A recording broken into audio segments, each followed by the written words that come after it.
You want to know what are the best stocks to buy right now? I've got 7 stocks that are buys right here and lower according to Seeking Alpha. Let's go. All right, so here's what we're doing, guys. I have Seeking Alpha Premium, and I'm using the stock screener tools today. You go down here and click on stock screener, and they have a bunch of these that are pre-populated. What I want to do is find growth stocks. So I'm going to scroll down here to top growth stocks. I'm going to click on that, and I am going to actually edit this. So click edit here, make sure that sector and industry is clicked, hit next, go in here and hit information technology, then click done. That's going to bring up a list of 13 stocks, and I'm going to share the 7 highest rated. Now this is going to go off the quant rating as well as the growth. So the quant's going to be close to 5, and that growth is going to be A+. And you can see the first stock on the list is Micron Technology with a 4.99 quant rating and an A+ growth. This is a $375 billion market cap. And honestly, guys, Micron has been on an absolute tear. The stock is up over 200% in the past year. Some of the information in this slide deck is absolutely mind-blowing. For example, they forecast that HBM TAM, the compound annual growth rate, 40% through calendar year 2028. That's coming from $35 billion in 2025 to around $100 billion in 2028. Look at that number. It's absolutely staggering. And down here it says this $100 billion TAM milestone is now projected to arrive 2 years earlier than prior outlook. This TAM projection for HBM is larger than the size of the entire DRAM market in calendar 2024. Micron is what we would call best of breed for memory, and they have a strong competitive position. Micron has led the industry for 4 consecutive technology nodes in DRAM and 3 nodes in NAND. So of course, data center, huge demand there. A 50% increase in capacity per module. Of course, you also have PCs. You've got mobile, you got automotive and embedded. But some of the key highlights here. So DRAM, 10.81 billion. That's up 69% year over year. Cloud memory up 100% year over year. Mobile and client up 63% year over year. Even automotive and embedded up 49% year over year. Now keep in mind, not everybody is bullish at these prices. Citi just removed Micron from their focus list. They said that the pricing momentum for dynamic random access memory likely decelerates in the second quarter from the first quarter. Micron stock typically follows the quarter over quarter pricing momentum. Now here's the thing about Micron. Historically, it has been cyclical, but I question if it's going to have the same cyclicality because of data center. The demand is absolutely off the charts. Looking at the profitability metrics, A+ on Seeking Alpha, 45% gross profit margin TTM. The growth score is also an A+, 52% forward revenue growth. This is a huge number. And what's crazy about it is if you look at this valuation on Seeking Alpha, the PE gap forward is a 10.63, and that PEG gap TTM is a 1.5, and the forward is a 0.20. So on paper, fundamentally, the stock looks inexpensive. It actually looks cheap here. The only problem is the stock is actually up 252% in the past year. Now, with that said, the short interest here is 2.23%. What does that tell you? It tells you that not a lot of people are betting against Micron, even at $340 a share. But this stock, if you look at a chart, is absolutely parabolic. It went from $61 just in April of 2025 to $350 a share. Now, I admit we were buying pretty heavily down in here, and I did trim some somewhere between the R2 and R3 Fibonacci. I like to see when the stocks are high, okay, and I like to see when they're low. That's the big thing. Interesting. And sometimes they're really high. Sometimes they're very high. The stocks, and you go very high. That's when you high. want. Yeah, that's when you want to sell, when they're very high. Woo. You buy them when they're down very low. Yeah. I mean, I have graphs. I have some graphs I can show you. If you pay attention to these patterns here, you can see on the graphs. I made these on my computer. Wow.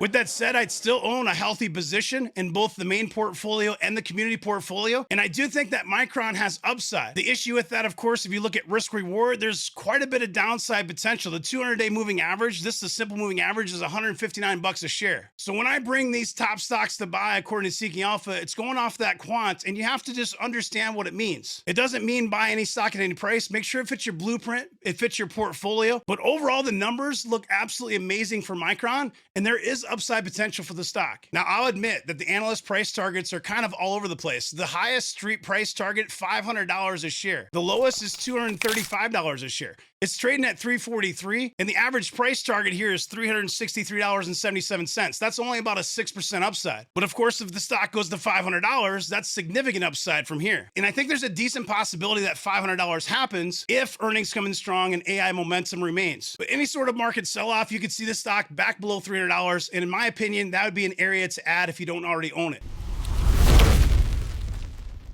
The next stock is Lumentum Holdings. Now, this is all about photonics and how they're going to transform AI data centers. Now, please be careful with this stock because it does have about 18% short interest and the stock is up over 300% in the past year. With that said, the growth is an A+ and the quant is a 4.99, which is a strong buy on Seeking Alpha. Profitability metrics C-, could actually use some improvement. Very strong growth, A+, 36% forward revenue growth. Valuation looks pretty expensive to me. PE gap forward is 163. Now, this is rocking a $23.5 billion market cap. In this last quarter, the revenue is $533 million.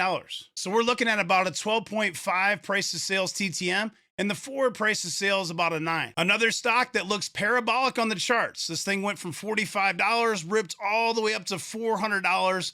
Has pulled back, trading right now at about 350. So in this recent pullback, it got to about the 50-day simple moving average, $319. That 100-day simple moving average is $238, and the 200-day simple moving average is around $165. If you guys follow me, you know that I typically do not like to buy charts that look like this. At the same time, the R3 is $466, and there's a good chance you see $450 or $500 on this stock. The highest price target on the street is $470. The lowest, though, is $147. The stock's trading at $352 right now today, up 6% today actually. So if I look at that median price, it's $303. There's a 13.87% downside. Of course, tread at your own risk and make sure these stocks fit your blueprint. Do your homework before you buy.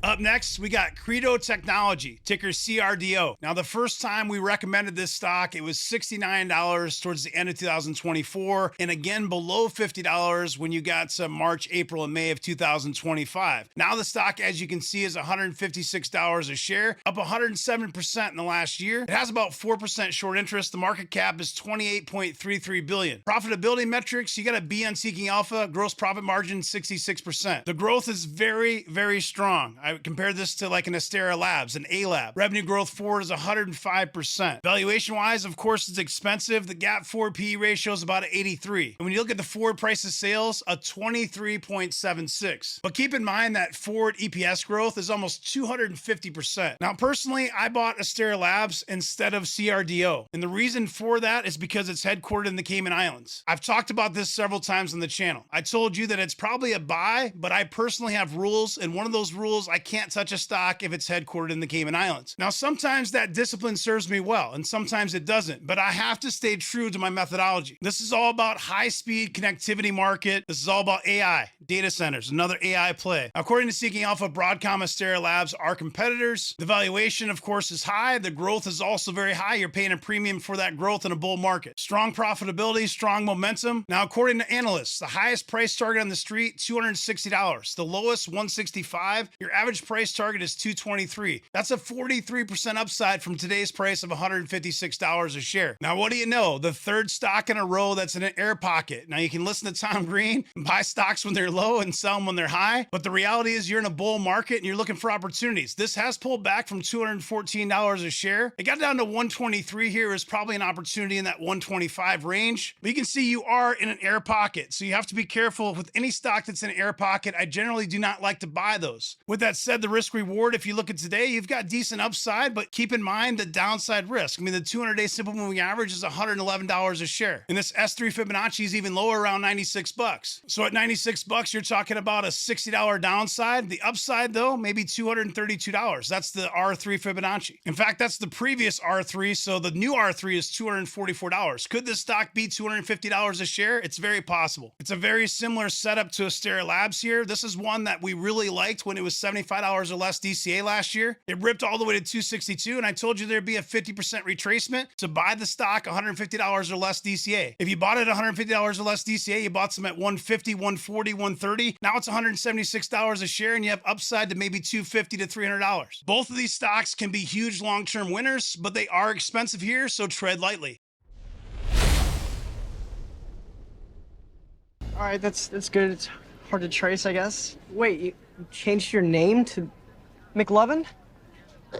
McLovin? Up next, we got Applovin, not McLovin, but Applovin, ticker APP. You can see the quant is a strong buy. You also have Wall Street and Seeking Alpha analysts at a buy. The problem, like most growth stocks in a bull market, it's up 90% in the last year. This is one that we were buying in April, but admittedly, I did not fill the position, so I have a very small position. With that said, the cost basis is below $250 a share, so it's a high quality problem to have. Profitability, A+, 79% gross profit margin TTM. Growth, A+, 33% forward revenue growth with a 98% current year-over-year. Valuation, of course, it's going to be expensive. You're going to pay a premium in a bull market. The gap forward P ratio is a 66.07. Price of sales forward, 36.37. Be very careful with this stock. With that said, the momentum is higher. It does have about 5% short interest. On a previous chart day, we told you that 650 to 700 is possible. Actually got up to 740 bucks a share. It has pulled back. It's around the 100-day simple moving average, 600 bucks here, and it's bounced since that $600 price range. But if you look at like the 200-day simple moving average, it's at 470. This is definitely another parabolic stock. It went from 60 bucks all the way up here to 750 bucks. Like most of the stocks we covered today, they're high quality companies that you probably want to own as a growth investor, but they are not cheap at these prices. So just be very careful when you're buying parabolic stocks. They certainly can go higher, but if you have a market sell-off, these type of names can get whacked hard. Like all the stocks I've covered to this point, honestly, I would wait for a bigger pullback, but in the end, you got to do what's best for you and your portfolio and your blueprint.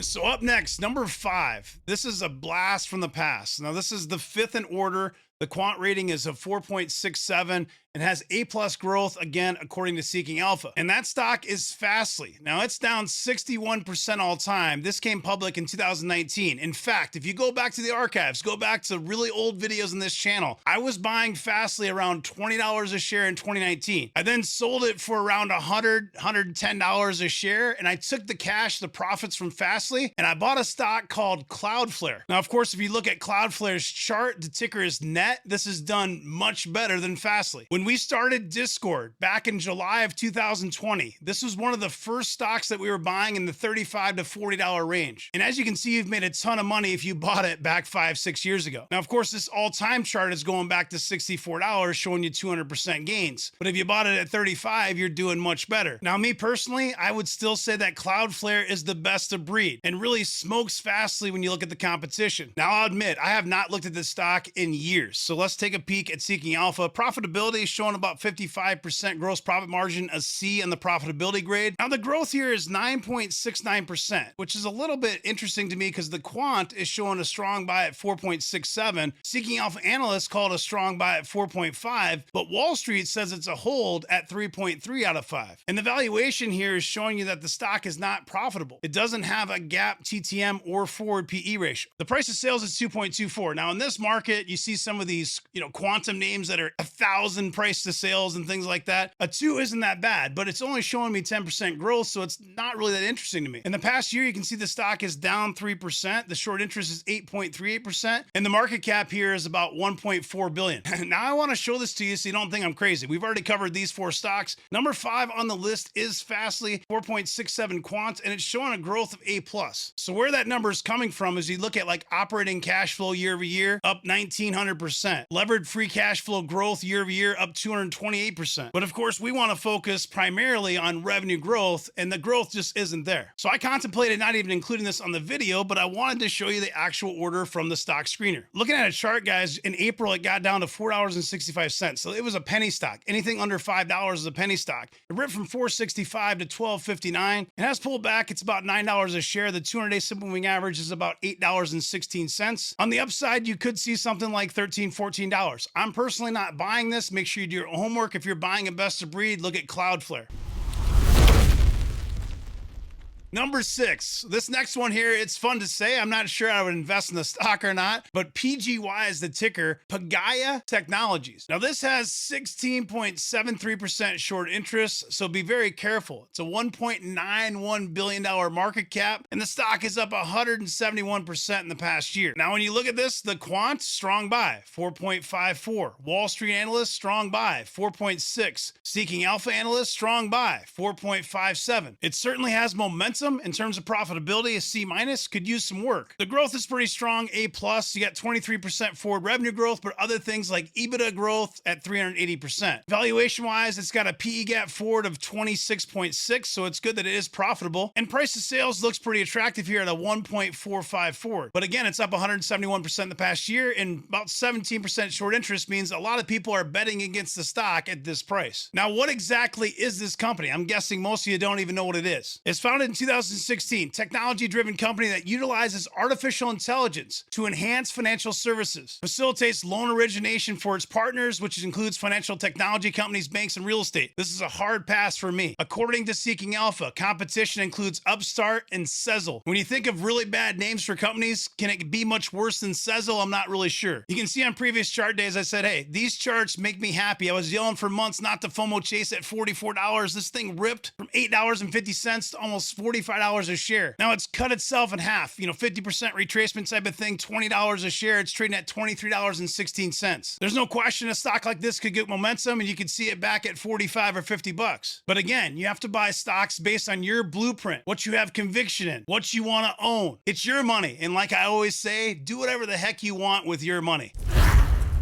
Number 7, this is actually quite interesting. It's called ServiceTitan. So this is a cloud-based all-in-one software platform. It's designed for service contractors, both home and commercial. So like HVAC, plumbing, electrical, roofing, pest control, landscaping, and more. So it can do things like scheduling and dispatching, customer relationship management, job management, invoicing, payments, marketing, reporting, mobile communication with technicians, and more. Basically everything you see on your screen, this software can help you manage it. So very unique player. It reminds me a little bit of Procore, if you remember that one. There's definitely a ton of total addressable market for a company like this to thrive. I mean, there are a lot of contractors out there that probably don't use any software at all. And they work with some of the largest companies in the industry, as you can see on your screen here. Profitability wise, to be honest with you, it could use some work. It's a D plus. It is down 5.59% today. The growth here, it's not showing any forward revenue growth on Seeking Alpha, but 26.49% year over year. Evaluation, this is going to be a SaaS recurring revenue model. And this is trading at an 8.3x EV/NTM revenue. Now, 8.3x isn't bad, but keep in mind that really all software and SaaS companies, they've been revalued. So pretty much everything is a lower premium or a lower valuation than it was, say, 6 months ago. But you can see the quant here at 4.33, Wall Street 4.44, Seeking Alpha Analyst 3.5, so a buy across the board. It is down 7% in the past year, has 5% short interest, $9 billion market cap. So this was a new IPO, late 2024, and you can see it ripped from $90 to $131, pull back here recently in November of 2025 at $83, ripped back up again to $111, and now back to $91. Now the S3 down here is at $79, the R3 up here at $125, so a pretty big fib range. You generally want to have 18 months or even 2 years of data for these charts to be helpful, but I wanted to at least show it to you. Now hold on, because in case you're interested in the stocks that I'm buying right now, here's a rapid fire update. I'm buying ServiceNow, and you can see this stock fell from $239, it's trading at $131 a share. The S3 Fibonacci was $135.93. It even broke the April lows of $135. I think this is a buy, $135 or less DCA. In fact, I thought it was a buy at $140 or less DCA. I think the stock has 50 to 75% upside, of course, for long-term investors only, 2 to 3 year hold, unless that story changes. I'm also buying Rubrik, and you can see that it can go lower because this S3 is down here at $53, but $75 or less DCA. I like this one long term. It was over $103 a share last year, and I think it'll get back there in 2026. And then we got Netflix, which is also falling lower. This S2 is about $86.90. This S3 is $79.87. I really like this stock, $90 or less DCA, and I think longer term, you'll see it back in these levels, $135. It could take a year or two, but I do think there's upside to Netflix. Of course, with anything, guys, make sure it fits your blueprint. Make sure you do your own homework. Make your own decisions. It's your money. Do what's best for you. Appreciate watching. Make sure if you're new here to subscribe, click that bell for notifications. Drop me a like. Drop me a comment. Take care.